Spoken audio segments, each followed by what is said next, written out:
Beleza? Boa tarde, galera. Estamos aqui para mais uma aula de recuperação de áreas degradadas do curso de superior em Geologia do Instituto Federal. E, dando continuidade às nossas aulas, hoje a gente vai continuar falando sobre técnicas de recuperação de áreas degradadas. Desde as últimas aulas, a gente tem forçado bastante nesse assunto, concentrado bastante nesse assunto. Uma ideia que já está circulando, que vocês já devem estar sabendo, é que agora no mês de agosto nós vamos passar por um período de transição.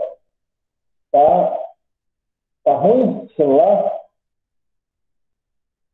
Deixa eu ver se eu posso melhorar aqui. Melhorou?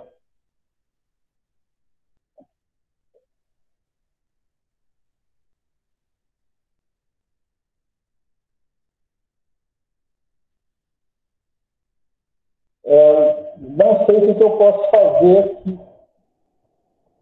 Não sei se tem alguma solução. Vou ver se eu posso melhorar aqui nas configurações de som.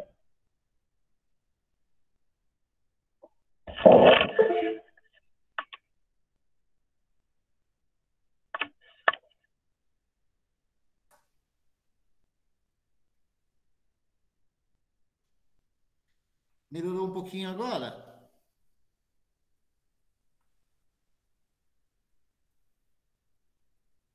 Melhorou? Beleza. Acho que era porque tinha um outro dispositivo de som ligado aqui, que é uma caixinha que eu escuto uma música aqui, estava ligado nele. Eu desconectei ela lá. Então, pessoal, só dando continuidade, então, que eu estava comentando, que provavelmente, a partir da semana que vem, já no mês de agosto, a gente já entrando num período de transição de saída das nossas atividades pedagógicas não presenciais, as famosas APMPs, mas, pelo andar da carruagem e pela situação, eu não sei até que ponto a gente já pode...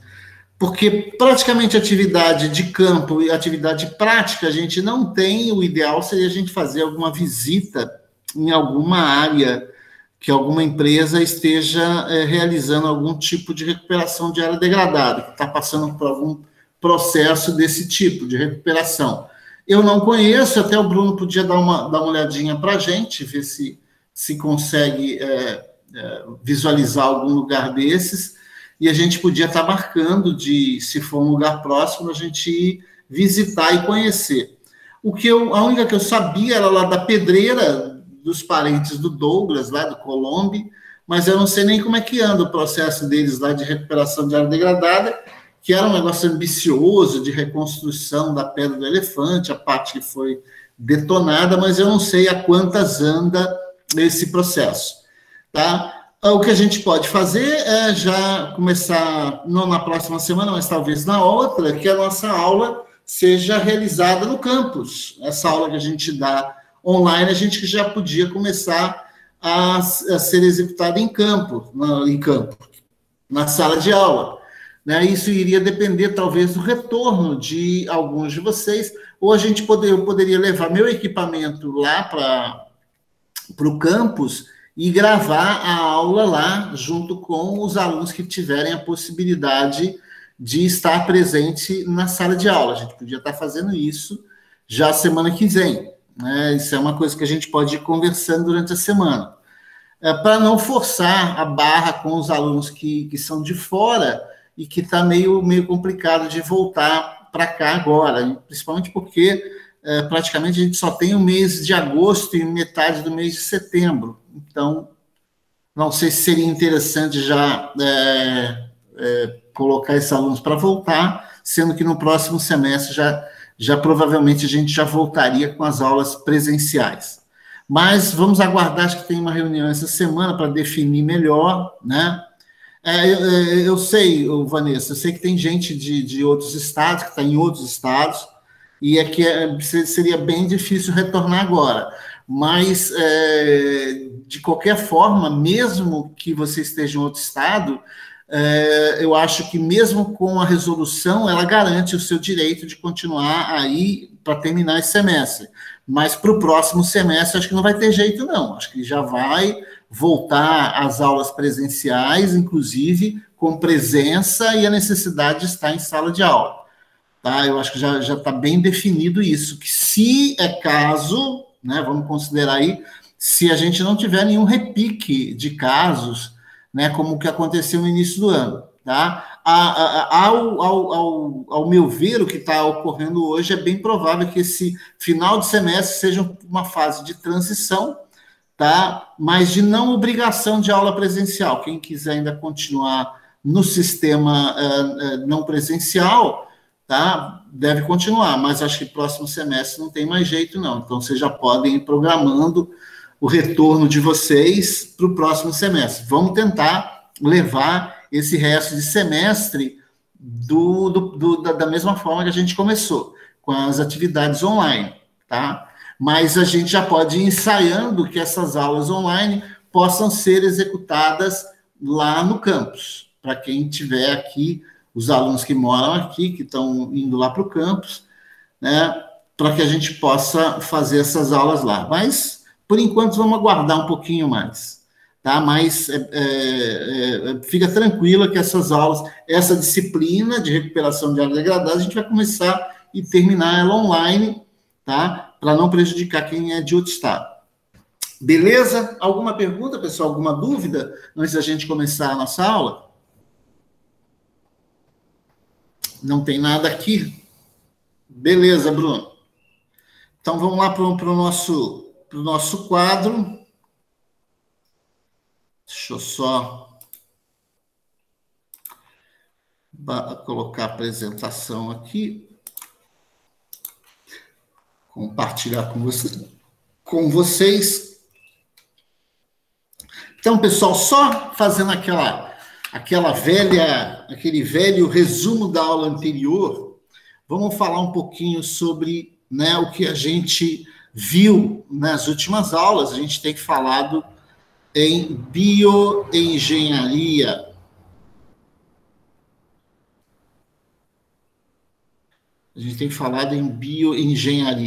Então, a gente falou que, basicamente, as técnicas de bioengenharia, ou seja, a utilização da engenharia civil associada com o uso da biologia ou de sistemas vivos para solucionar problemas ambientais. Então, basicamente, é isso. E a gente já chegou numa condição que a gente viu que a gente pode agrupar as técnicas de bioengenharia em dois grandes grupos, ou seja, algumas técnicas são necessárias apenas para revestimento e algumas técnicas para resolver problemas de estabilidade.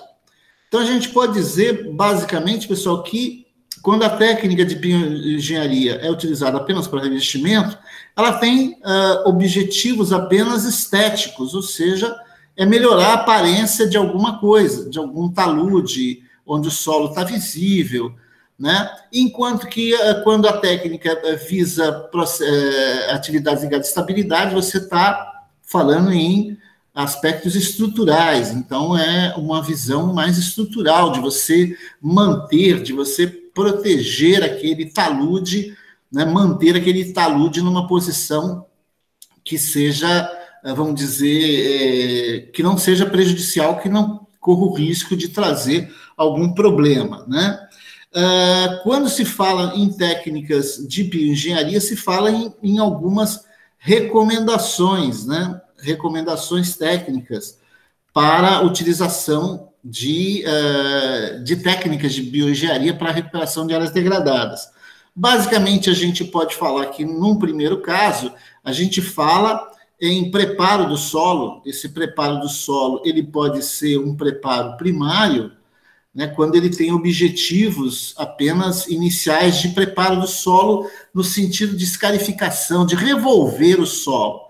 Depois existe o preparo secundário, naquele que você vai fazer um processo de aragem, você já vai definir, né, algumas características. E, por último, né, e não menos importante, os tratos culturais para cada tipo de planta, né, que vai ser implantado. Então, desde os preparos iniciais, né, preparos secundários e substratos culturais, a gente chega à conclusão que, de um modo geral, existem, né, a gente pode agrupar as técnicas em 3 grupos, né, em modelos convencionais, aquele que utiliza, né, bastante mecanização, a mecanização usada em todas as fases, né, sistemas reduzidos ou mínimos, né, o chamado reduzido ou mínimo, que é aquele que você tenta reduzir ao máximo o uso de maquinário, de máquinas agrícolas, e os chamados plantios diretos. Plantio direto, a mecanização busca ser a mínima possível.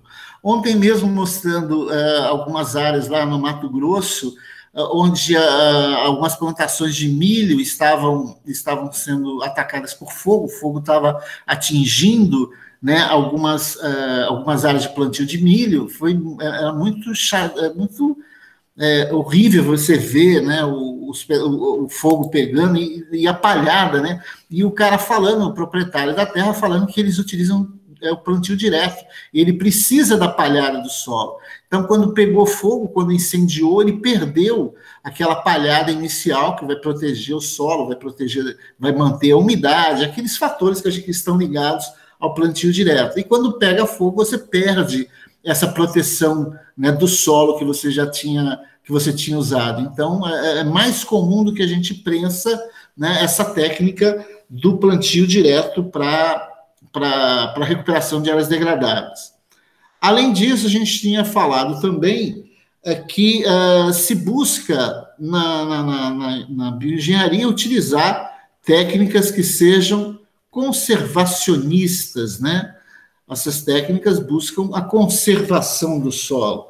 E para que isso ocorra, você precisa participar de 3 etapas. A primeira delas é o reconhecimento das características do solo, da situação da região, definir as características essenciais daquele solo, né, daquela região, né, de definir textura, né, fazer análise química para ver, né, quais são as carências do solo, e fazer o mapeamento do solo, principalmente hoje, com a utilização de drones na agricultura, você precisa mapear, né, os solos, definir quais são os tipos de solo de cada lugar, as suas carências, as suas necessidades, e através de técnicas ligadas ao sensoriamento remoto, principalmente geoprocessamento, você tem aquela área toda mapeada para que você possa definir qual é a quantidade de fertilizantes ou de outros tipos de materiais, sejam pesticidas, sejam fungicidas, qualquer tipo de material que você vai utilizar para matar pragas ou para eliminar determinadas pragas ou para melhorar a qualidade do solo. Então, hoje isso é muito mais importante. Geralmente, as técnicas de bioengenharia também buscam resolver problemas ligados à erosão, né? E para você resolver problemas de erosão, você tem que definir etapas de estudos que você deve fazer, por exemplo, para você verificar a declividade desse solo, né? Saber, né? Porque a gente sabe que solos planos são pouco atingidos por processos de erosão. Porém, se você tiver uma declividade mais acentuada, você vai ter que buscar técnicas de terraceamento para diminuir esses problemas. Ainda sobre isso, você precisa analisar quais são as características da precipitação no local. São chuvas prolongadas, são chuvas torrenciais, é chuva fina, chuva grossa, quais as etapas, quais as épocas do ano que elas são mais comuns, né?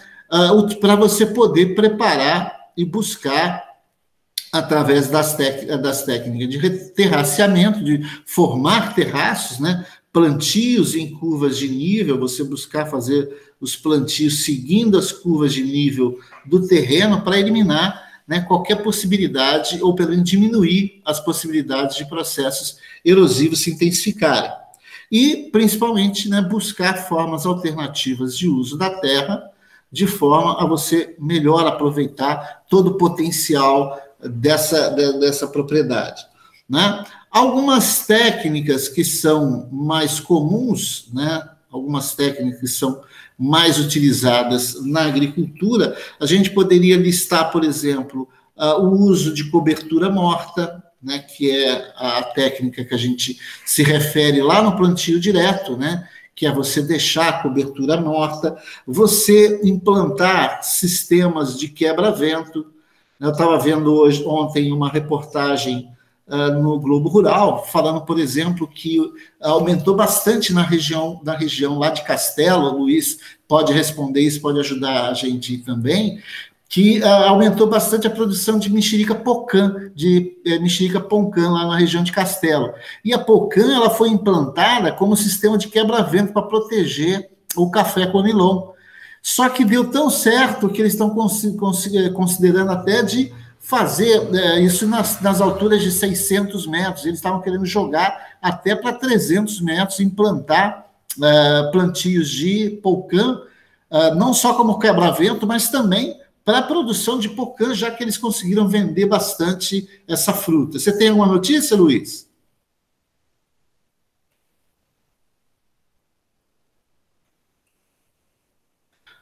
Depois a gente vê se ele responde. Além do quebra-vento, tem também a possibilidade de cordão vegetal, né? O cordão vegetal, vamos dizer, a diferença básica do quebra-vento é que geralmente o quebra-vento ele é plantado transversal ao plantio. Então, se você planta, né, transversal ao seu plantio de curva de nível, é uma forma de você proteger contra o vento. E os cordões vegetais, eles são plantados nas regiões dos terraços, né, como forma de evitar, ou pelo menos diminuir a perda de solo. Tá? Então, a diferença básica é essa. Existem ainda técnicas que utilizam cordões de pedra, ou seja, você fazer, principalmente se você tiver disponível na sua propriedade, né, rochas, pedaços de material rochoso, que você possa criar uma espécie de muro de contenção que você possa implantar nas curvas de nível, de forma que ele funcione como uma espécie de retenção de material particulado, né? Ainda você pode fazer adubação através da adição de matéria orgânica, ou seja, você implantar sistema de compostagem e você fazer a adição de matéria orgânica, ou você pode também utilizar técnicas de adubação verde, né?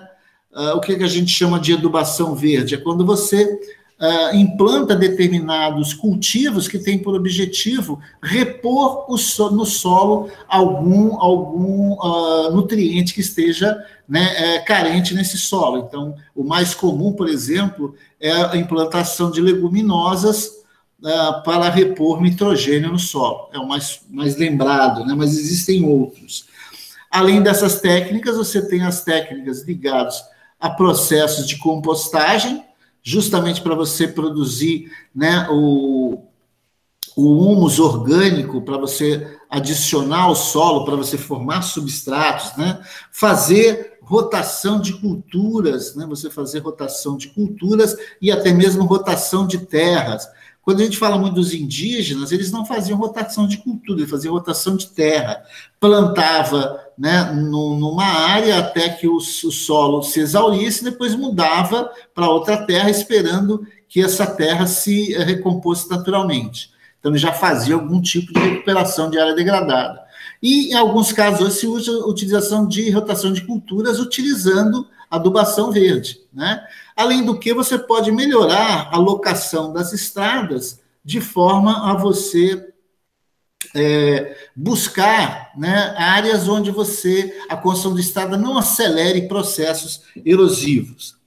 Além dessas técnicas de bioengenharia, a gente poderia citar processos de revegetação do solo, né? E aí os processos mais interessantes do ponto de vista conservacionista seriam, né, processos ligados à revegetação, à recuperação de pastagens, né, à recuperação de mata ciliar,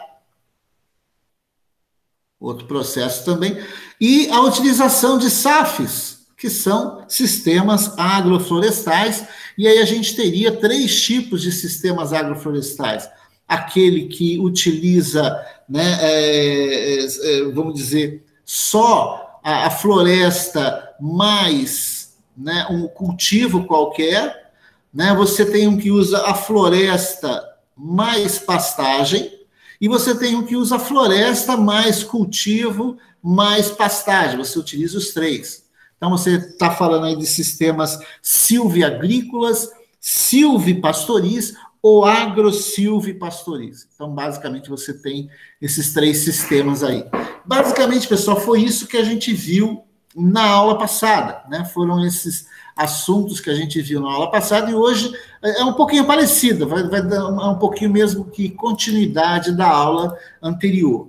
Então, só para relembrar o conceito de bioengenharia, também chamada de engenharia natural, é aquele que usa técnicas de proteção de cursos d'água e estabilização de encostas e taludes, e também para o tratamento de vossorocas e erosão, empregando, né? Então, aqui que está a grande marca, né,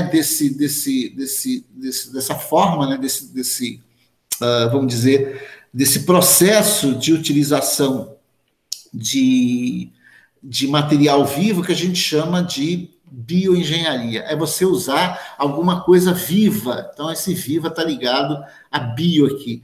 Combinando com estruturas inertes, ou seja, que não vão alterar as qualidades do material, como madeira, pedra, geotextil, estruturas metálicas, isoladamente ou combinada, né, que deve proporcionar principalmente a estabilidade das áreas em tratamento. Então, isso aí é uma citação de um trabalho do Hugo Maynard Schittel, né, que nasceu em 1922, morreu em 2002, que no material lá foi o autor colocou, né, como conceito de bioengenharia. É você usar algum tipo de material vivo para, né, proporcionar algum tipo de proteção ou de estabilidade em áreas que estejam em processo de recuperação de área degradada, tá? Então, basicamente, seria esse processo.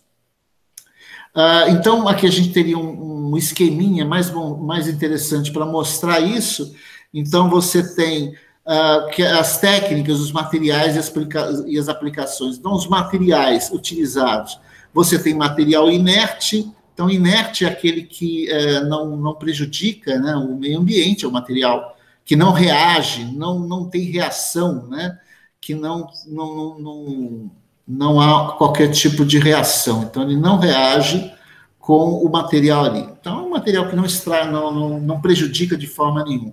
Mas material vivo, preferencialmente plantas, e material de apoio. Pode ser o geotextil, desde que seja inerte, né? Porque se for, né, por exemplo, se você pensar, mas qual o material que não é inerte? Por exemplo, pilhas. A gente sabe que as pilhas, elas têm metais pesados, esses metais pesados prejudicam o ambiente, contaminam o solo. Então, um exemplo seria esse. E aí, você usando esses materiais, usando a técnica de bioengenharia, você pode aplicar, por exemplo, para a construção em terra, né, de taludes, de encostas, proteção e recuperação de vossorocas, tanto em âmbito fluvial como em taludes fluviais, que a gente poderia chamar aqui de margem, né? São as margens dos rios, que é onde você tem a chamada mata ciliar. Então, usando esses materiais, essa técnica visa ser aplicada para resolver esses problemas relacionados à recuperação de áreas degradadas. E aí, algumas técnicas que são mais utilizadas, a gente já havia comentado ela na aula passada, né, mas eu falei só por cima, né, hoje a gente vai falar um pouquinho mais, a hidrossemeadura. Então, você pode ver aqui que você tem um sujeito aplicando, né, junto com água, algum tipo de material que gruda no solo, né, esse material já deve ter sementes aqui juntos, né, com algum tipo de material fertilizante, que é aplicado diretamente no solo, e aí isso aqui provavelmente favorece o desenvolvimento de algum tipo de planta gramínea, né, alguma herbácea. Então, ele chama a hidrossemeadura seria a distribuição manual ou de misturas de sementes, de espécies herbáceas, ou seja, de gramíneas, e sua posterior cobertura. Deve-se também observar as irrigações, adubações e cortes periódicos. Então, apesar de ser fácil a instalação, você ainda tem que se preocupar em irrigar e adubar essa área para que ela tenha sucesso, para que não seja produzido fracasso.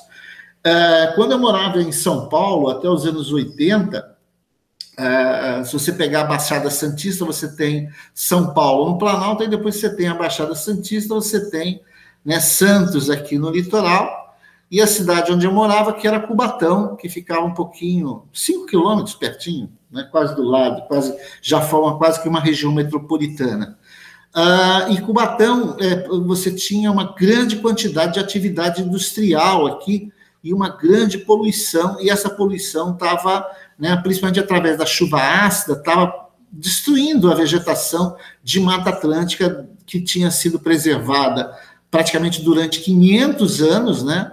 E ela foi preservada não é porque os portugueses tinham qualquer tipo de pensamento conservacionista. Ela foi preservada porque ela está muito inclinada e você não consegue, na transposição, o próprio crescimento do Brasil, o desenvolvimento do Brasil foi atrapalhado por causa da dificuldade de transposição desses cerca de 1.000 metros que leva da Baixada Santista até a região do Planalto Paulista, ali da região, né, no topo da Serra do Mar, tá?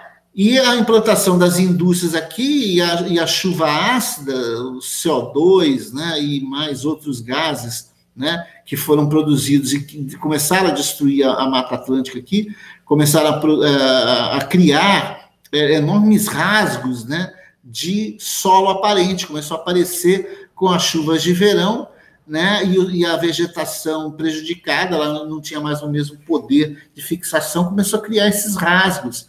E aí se chegou à conclusão que se tinha que recuperar essa vegetação. Mas é uma área extremamente verticalizada, né? O talude aqui, os ângulos são muito elevados, né? Por isso que ela foi preservada, justamente porque não dava para praticar agricultura. Né? Até quando se alguém for se aventurar para o ramo da geotecnia, tem muitas histórias legais que mostram como a implantação de rodovias aqui, desde o Caminho do Mar, a Via Anchieta, e mais recentemente a rodovia dos imigrantes, que faz o trajeto, né, de cerca de 40, 50 quilômetros entre São Paulo e a Baixada Santista, né, você vê que o Caminho do Mar, né, e a rodovia Anchieta, elas foram construídas acompanhando as encostas da Serra do Mar até chegar lá em cima. Só que isso exigia muito corte de estrada. Então, esses cortes de estrada favoreciam bastante deslizamento. Então, chegava na época do verão, que chovia demais, né, você tinha constantemente queda de barreira na rodovia Anchieta e na rodovia do Caminho do Mar, que foi abandonada já há mais de 50 anos. A Anchieta continua até hoje. E eles tiveram que fazer muitas obras de contenção de talude. E aí, o que eles fizeram? Na Imigrantes, eles fizeram diferente. Ao invés da rodovia acompanhar as variações de cota através de um sistema, né, tipo caracol, você vai acompanhando as encostas, eles fizeram uma estrada reta, praticamente uma reta, apoiada na construção de vários viadutos e túneis. Ou seja, a intervenção nas encostas foi a menor possível. E eles nunca mais tiveram problemas de deslizamento de encosta na rodovia dos Imigrantes. Ela só tem um problema.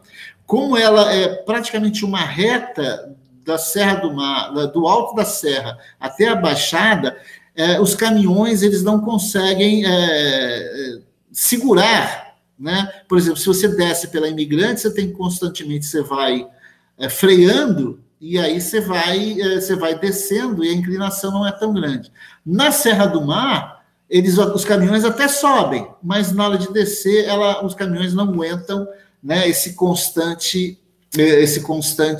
né, freio, né, você frear constantemente. Então, ela não é utilizada para descida. Para descida, só usa a rodovia Anchieta, tá? Tem muitas histórias legais, tem alguns livros que contam bastante essa história de construção da Anchieta, da Imigrantes, e tentar vencer a Serra do Mar entre São Paulo e Baixada Santista, já que o Porto de Santos já era, desde a época do café e do açúcar, um importante ponto de escoamento da produção, né, da produção agrícola do estado de São Paulo. Então, a hidrossemeadura seria mais ou menos isso, e aí, para recuperar, parei de continuar a contar a história, e para recuperar esses rasgos do solo na Mata Atlântica, na Serra do Mar, eles utilizaram helicópteros, né, e helicópteros espalharam, utilizando uma espécie de hidrossemeadura, as sementes, né, das plantas, dos vegetais da região, envolvidas numa espécie de, como se fosse um Ferrero Rocher, né, com um tipo de gel, e esse gel ele continha algum tipo de material fertilizante que segurava ele no solo. Então, eles aplicavam isso de helicópteros, então o helicóptero chegava a uma certa distância da encosta e aplicava, né, esse plantio utilizando gel. Então, tem também algumas publicações que mostram todo esse processo, como foi feito de recuperação. E aí, a partir do momento que você cria esses núcleos, né, a gente vai falar em nucleação hoje, esses núcleos acabam servindo para a expansão da vegetação, né, aqueles estágios de sucessão primária e tal. As biomantas, né, o próprio nome está falando, é uma espécie de manta constituída, tecida por material vegetal. Tá? Ela tem uma malha geossintética, ela tem um trançado geossintético, mas também existem trançados totalmente biológicos, que não usam nada sintético, que, dependendo do seu uso, tem a inclusão de fibras de origem vegetal, como palha, capim, né, ou fibra de coco. Então, aqui você vê um exemplo de uma biomanta, que depois de ser, né, devidamente, né, irrigada, ela começa a desenvolver, né, a vegetação. Então a gramínea, a espécie herbácea que é implantada junta com essas biomantas, que na realidade a gente pode dizer que é um tecido construído pelo entrelaçamento de material vegetal. Basicamente é isso. Os geotestes. O geoteste já é uma espécie de manta, né, de uma manta tecnológica, uma manta construída de algum tipo de plástico, algum tipo de poliuretano ou polietileno, que seja o menos prejudicial, né, ao solo. Essa manta ela é trançada, é como se fosse um tecido, né, um tecido feito, que apresenta propriedades mecânicas, hidráulicas, que possibilitam o desempenho de várias funções, tais como serve para separar, né, então aqui você tem a separação do solo e desse substrato, né, feito de brita, né, serve também como drenagem, filtração, proteção e reforço. E aí você tem diversos tipos de geoteste. Anti-ervas, ou seja, é implantado um tipo de geoteste que ele não deixa que determinados tipos de erva daninha cresça ali. Alguns geotestes são tecidos, outros não tecidos. Então, geotéstio é isso, é uma espécie de manta, né, de tecido feito de material inerte, geralmente polietileno, né, para proteger, para separar, com várias funções, né, com funções estruturais ou apenas de filtração. Quando você tem estrada sendo construída, é muito comum, tem muita terraplanagem, e aí uma forma de evitar que você tenha muito material particulado, seja distribuído nos riachos próximos da região, você utiliza essas mantas, né, instaladas ao lado, e para reter todo o material particulado para a água poder passar, continuar seu caminho e não tornar a água muito turva, né, na sua continuidade. Você tem também obras de engenharia feitas que eles chamam de paliçada, né? A paliçada viva e o entrançado vivo. A diferença, basicamente, é que a paliçada ela é transversal, né? Ela é transversal, né? Que se aplica em encostas cujos substratos são arenosos ou argilosos, ou seja, que você possa, de alguma forma, fazer uma implantação de algum tipo de de plantio nessas áreas. Então, você tem aqui, né, as paliçadas sendo construídas, né, para, vamos dizer, estabilizar essa encosta. O entrançado vivo, a estabilização da encosta, onde se precisa reter o solo, tá? Entrançado é como se você fizesse uma Maria Chiquinha aqui, você entrançar determinados tipos vegetais, podem ser cipós ou troncos, de forma a você reter o material e impedir que ele desça, né, montanha abaixo, encosta abaixo. Quando a gente fala em técnica de recuperação de áreas degradadas, né, que a gente chama, né, de uma maneira mais simplificada de RAD, o processo que deve obedecer ao grau de degradação ao qual foi exposto. Ou seja, a técnica escolhida vai depender do grau de degradação. Então, se você tem uma área pouco degradada, você vai buscar técnicas que sejam o menos invasiva possível. Agora, já naquelas áreas que você tem um grau de degradação muito elevado, você vai ter que buscar técnicas muito mais invasivas, que vão necessitar, inclusive, da construção de obras de engenharia, né, para recuperar. Alguns exemplos aqui de área que foi degradada, por exemplo, áreas cultivadas com lavouras, mas que não conseguem, não tem mais nenhuma produtividade hoje, áreas de pastagem natural que foram destruídas com o sobrepasteio ou sobrepastoreio, né, áreas de pastagem plantada, e que pode se encontrar, ou já se encontra em algum estágio de regeneração natural, né, ou de fragmentos de mata. Então, o processo, né, que você escolher deve observar, né, esse grau de degradação. Você basicamente pode dividir os grupos, as técnicas, em 3 grandes grupos, né, de recuperação de áreas degradadas. Aquelas técnicas que induzem a própria regeneração natural, então você vai buscar técnicas que vão induzir o processo de regeneração natural. Você tem técnica que você vai, né, existe alguns fragmentos vegetais na região e você vai enriquecê-las com algum outro tipo de espécie, né, de preferência nativas, ou aquelas em que você vai ter que fazer só implantação de nativas, né, que você vai fazer um plantio só apenas de nativa, e não enriquecer, né, porque já existem algumas, nesse caso aqui. Nesse caso, não, você vai ter que implantar só nativas, só espécies nativas.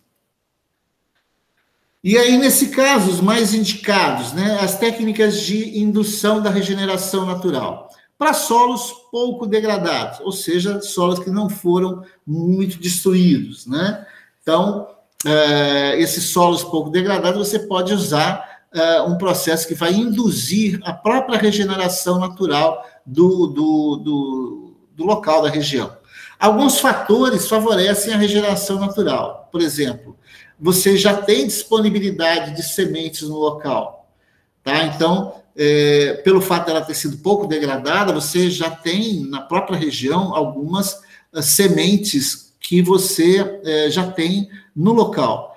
E aí por que isso favorece? Porque a produção de sementes ela vai se dar por processos ligados à floração, polinização, maturação, né? Então você já tem abelha ou pássaros na região que fazem processo de polinização.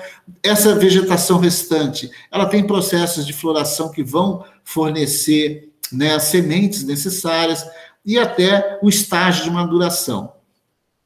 Como é uma área pouco degradada, ela tem a ação de dispersão de sementes de forma natural. Ou seja, o próprio vento, pássaros, roedores e formigas trabalham no processo de dispersão dessas sementes, né?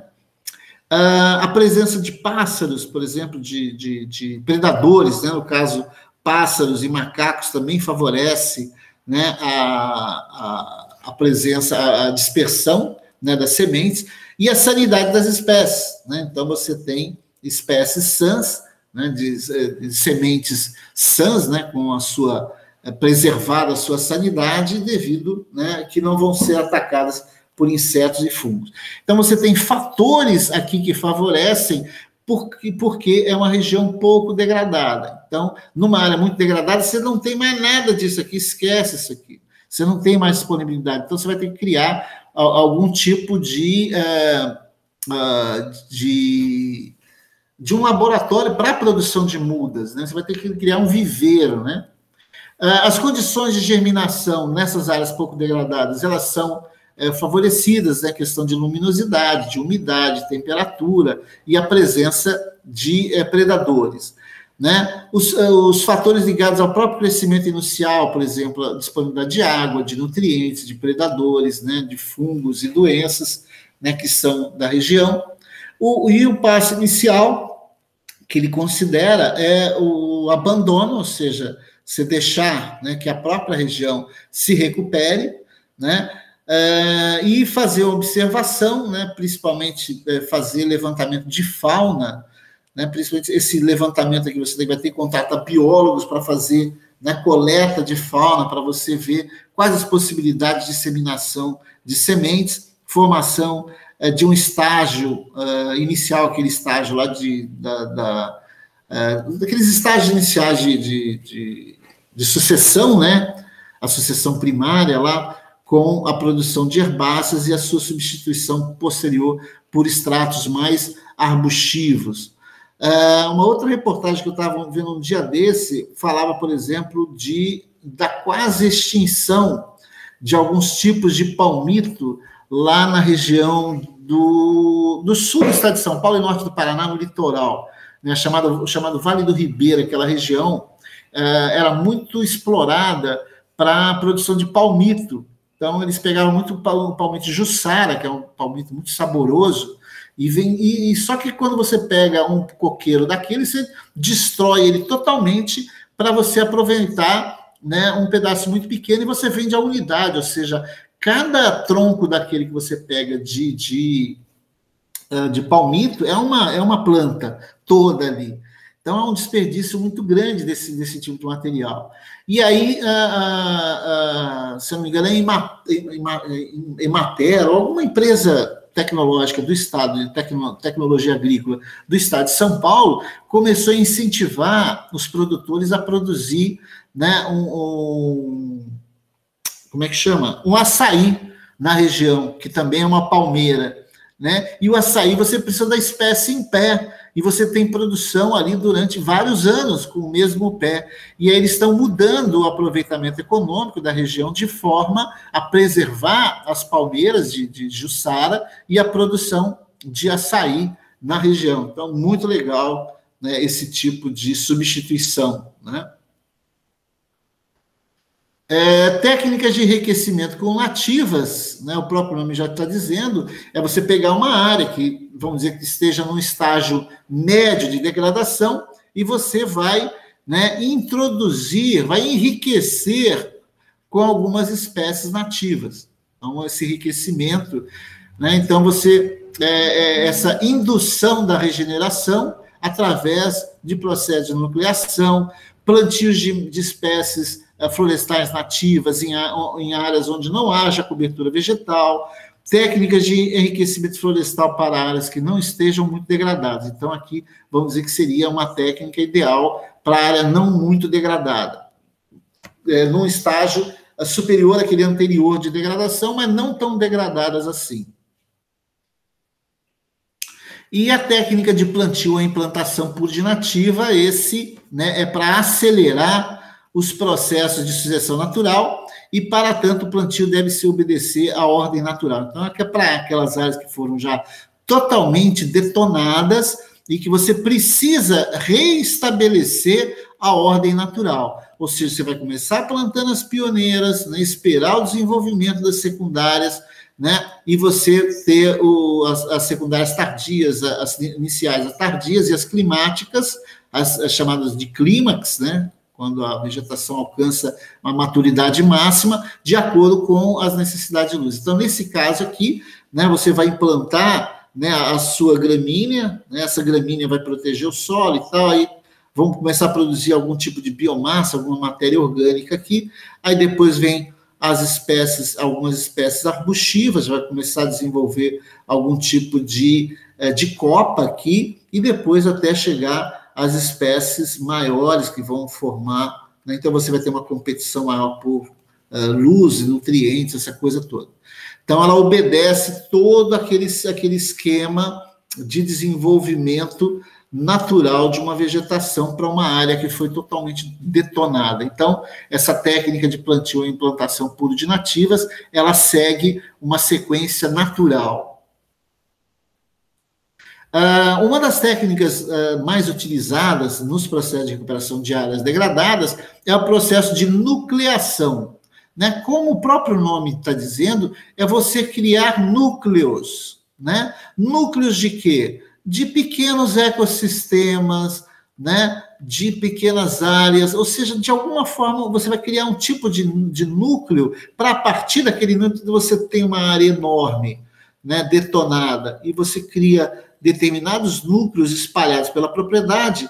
Esses núcleos eles vão começar a se desenvolver, vão crescer, e eles vão se unir aos outros, né? Promovendo uma recuperação da área. Então, esses núcleos, né, são uma forma de desenvolver, por exemplo, abrigos para espécies espécies animais, né, que a gente fala de construção de uma pilha de galhos, né, que vai servir de abrigo para a fauna, criação de puleiros para aves, porque as espécies, né, os pássaros acabam defecando e espalhando, eles são ótimos dispersores de sementes, tá? Você trazer o solo de uma região não degradada para uma região degradada, né? E você tem diversas formas de você criar um novo núcleo de floresta que vai iniciar, né, o seu desenvolvimento e vai se expandir a um ponto que ela vai encostar na outra. Esse é um processo que foi utilizado no Espírito Santo aqui nos anos 90, que eles chamavam de corredores florestais, né, de você pegar fragmentos de Mata Atlântica e você, através desses núcleos, você criar ligações entre esses fragmentos, de forma a você favorecer a troca, né, biológica ali de espécies, favorecer, né, o desenvolvimento, né, da biologia local, dos ecossistemas locais. Das primeiras técnicas mais utilizadas é a transposição do solo. O que é a transposição do solo? É você pegar um solo de uma região não degradada e você vai e faz um buraco e joga esse solo lá. Tá? Então você traz o solo de outra região e faz um buraco e joga ele ali, com matéria orgânica. Então, quando você está trazendo isso aqui, você está trazendo todo um ecossistema aqui, um microecossistema, onde você tem, né, micro-organismos, você tem nutrientes que vão, né, se desenvolver aqui nessa região. Então, você faz um processo de transpor pequenas porções de terra de solo não degradado para uma área degradada. A reconstituição da área se dá através desses núcleos que contêm micro-organismos e sementes de espécies vegetais. Então, quando você traz esse solo, você traz essa possibilidade de expansão. Outra técnica que você pode utilizar também, essa aqui é menos, vamos dizer, natural, mas também é importante, que é a semeadura direta ou hidrossemeadura. É simplesmente você plantar, né, semear, né, o exemplo que eu dei lá da Serra do Mar, em São Paulo, de semear as sementes a partir do uso de qualquer tipo de aspersão, nesse caso aqui, usando a água. Geralmente essa água está enriquecida com algum tipo de fertilizante. Então você tem uma mistura de gramíneas inativas e leguminosas que cobrem o solo rapidamente, e também um banco de sementes. A semeadura deve ser realizada a partir da alta diversidade de espécies. Um dos mais interessantes é a construção de poleiros artificiais, né? Então, você pega, né, junta galhos de árvores, né, para que você tenha como você atrair pássaros para cá, para que esses pássaros possam usar esse meio para descanso, alguma coisa assim, depositar as suas fezes, né, dentro dessa área. Você pode até usar algum tipo de processo aqui para você captar essas sementes, né? Então, você constrói vários desses núcleos de poleiros para atrair pássaros, de forma a você tentar, né, recuperar esse solo de maneira mais natural. Então, ele propicia locais onde os pássaros possam pousar, pois eles são ótimos dispersores de sementes, em grandes áreas abertas. Você tem os poleiros secos, que é esse aqui, poleiros vivos, onde você utiliza, né, as próprias árvores que vão crescer aqui na região, que vão se desenvolver, e entrelaça elas para formar esses poleiros. Torres de cipó, né, e poleiro de cabo alho, no qual você pega, né, cria como se fosse um varal de um poleiro para o outro, cria uma espécie de cabo aéreo para chamar mais pássaros, atrair mais pássaros. Transposição de galharia é você formar núcleos de galhos, né? De galhos da própria vegetação local, de áreas próximas. Você mistura esses galhos, né? Forma essas galharias enormes, a comparação do tamanho da pessoa, aproximadamente uns 2 metros, 1,5 m, 2 metros, que vão servir de abrigo para a fauna, né? E essa fauna trabalha da mesma forma do que os pássaros, né? Vão defecar, vão trazer sementes que vão germinar nessas áreas. É um abrigo natural para a fauna, é um puleiro de repouso e caça, né? A própria decomposição da matéria orgânica ainda oferece condições adequadas para espécies adaptadas, além de fornecer sombra e umidade, tá? Imagina, então, uma área totalmente degradada, sem nada, uma pastagem degradada, onde você não tem nenhuma árvore, você vai criando essas galharias de forma a você criar esses núcleos de recuperação. Plantio de mudas em ilhas de alta diversidade, né? Então você vai vai criar um viveiro, né? Esse viveiro florestal, você vai desenvolver aqueles tubetes ou mesmo, né, saquinhos plásticos que são produzidos lá, né? E você vai implantar na sua área, né? Então você vai formar uma grande diversidade de espécies, você vai misturar árvores com ervas, com arbustos, lianas, e árvores capazes de atrair uma grande diversidade biológica em grandes áreas degradadas. Então você vai criar esses núcleos de alta diversidade, então você vai plantar diversos tipos de espécies de plantas, gramíneas e outras, né, de forma a você criar esses núcleos de alta diversidade e fazer com que, a partir da própria área, eles consigam criar alguma conexão aqui e expandir essa vegetação. E a transposição de chuva de sementes, que é basicamente um poleiro que é construído, né?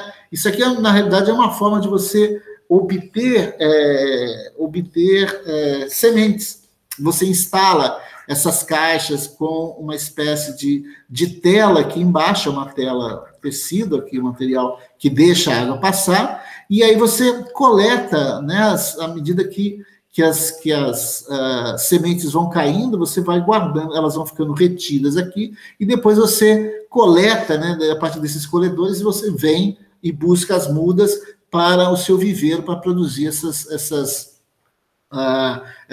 mudas, né, que você está produzindo no seu viveiro. Então, na realidade, você apenas garante o abastecimento de sementes de forma diversificada durante todo o ano. Consiste na colocação de coletores de semente dentro de comunidades de vegetação bem conservada. Então, aqueles fragmentos, então você tem uma área toda degradada, mas você tem alguns fragmentos de floresta, né, ainda preservado, né, tem algum fragmentozinho. Então, nesses fragmentos, você constrói esses coletores que vão servir para formar esses núcleos iniciais de plantio de espécies, aí formando ilhas de alta diversidade de espécies, na tentativa de forçar que elas, né, se conectem de alguma forma.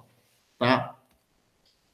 Bom, galera, a nossa aula de hoje era isso que eu tinha para apresentar. E agora vocês fiquem à vontade para fazer perguntas, né, ou fazer algum tipo de contribuição.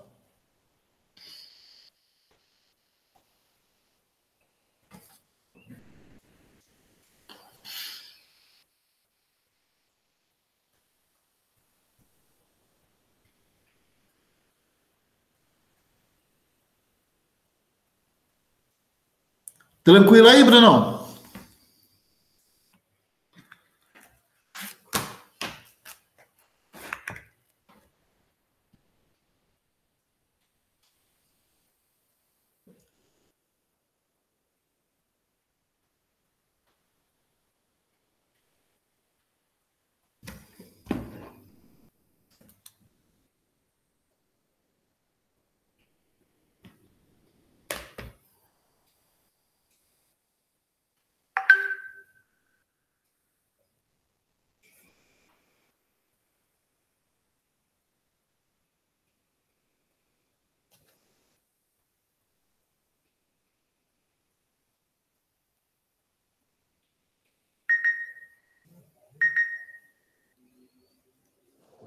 Wagner? Oi? Ah, sim, você não estava me ouvindo, meu microfone aqui. Tive que mexer nas configurações aqui por causa da caixinha. Eu só ia perguntar se no PRAD a gente tem que escolher uma dessas metodologias ou depende muito da área. Pode usar mais de uma, por exemplo, se a área for muito grande. As duas coisas que eu até falei em aulas anteriores, as duas coisas que você tem que considerar são recurso financeiro, né, o quanto o empresário está disposto a gastar, tá? Então, isso aí vai depender muito, talvez, das técnicas que vão ser utilizadas. Então, quando você apresenta um primeiro projeto, né, ele vai ter um custo. E aí o cara vai falar se vai bancar ou não. E depois você vai apresentar para o órgão de meio ambiente.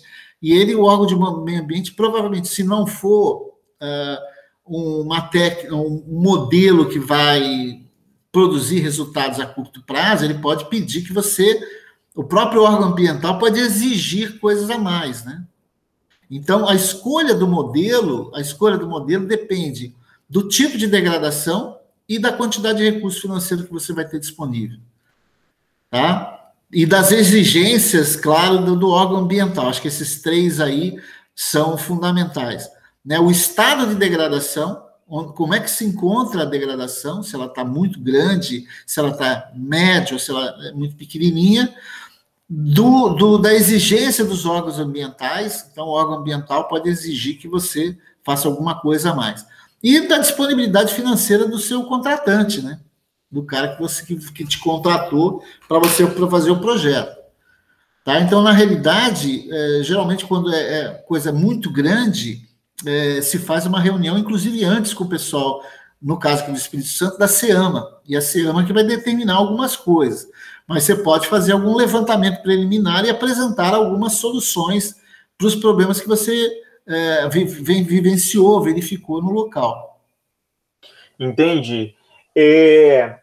Nessa linha ainda, outra dúvida é que, tipo, você falou várias vezes aí, né, que dependendo da especificidade, a gente teria até que contratar um biólogo, né, para fazer o plantio correto, escolher as espécies corretas e tal, né, para a área. Aí eu te pergunto, num PRAD, que é um documento de licença ambiental não só para mineração, né, vários outros tipos de empreendimento, assina o geólogo, o biólogo, ou depende, é só um? Assina o responsável técnico, no caso.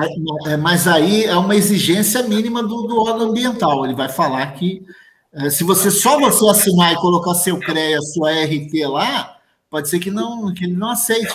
Como é que você vai estar dando conselhos de biologia, de escolha de determinadas espécies, se você não é biólogo? Então, geralmente, uma equipe mínima, exige uma equipe mínima, talvez um geólogo, um biólogo, um engenheiro agrônomo, já seja uma boa possibilidade. Entendi. Ou até mesmo um geólogo, um engenheiro agrônomo, abrir uma empresa, porque, na realidade, você vai apresentar o PRAD, e aí a empresa, o órgão estadual vai falar, não, isso aqui não tem suficiente, eu quero que você faça mais coisas. Então, talvez você tenha que contratar, por exemplo, um especialista em peixes para fazer um levantamento se você tiver algum curso d'água, algum tipo de área que tem um lago, alguma coisa, de você fazer um levantamento da fauna desse lugar. Então, vai depender muito do... É claro, você imagina o seguinte, imagine o nível de exigência para uma Petrobras. Você teve lá dentro, não sei se você já teve acesso, mas só, por exemplo, de audiências públicas, os órgãos ambientais são muito enjoados. O IBAMA e a SEAMA exigem que eles levem ônibus para pegar pessoas da comunidade e levar para onde vai ser feita a apresentação do RIMA, né? É um negócio bem mais complicado. E, geralmente, não é nem para produção de petróleo, às vezes é só para serviço de geofísica, alguma coisa assim, para cada etapa. Agora, para uma empresa de mineração de granito que detonou uma área relativamente pequena, né, a exigência vai ser talvez menor, talvez um geólogo e um engenheiro agrônomo deem conta. Beleza.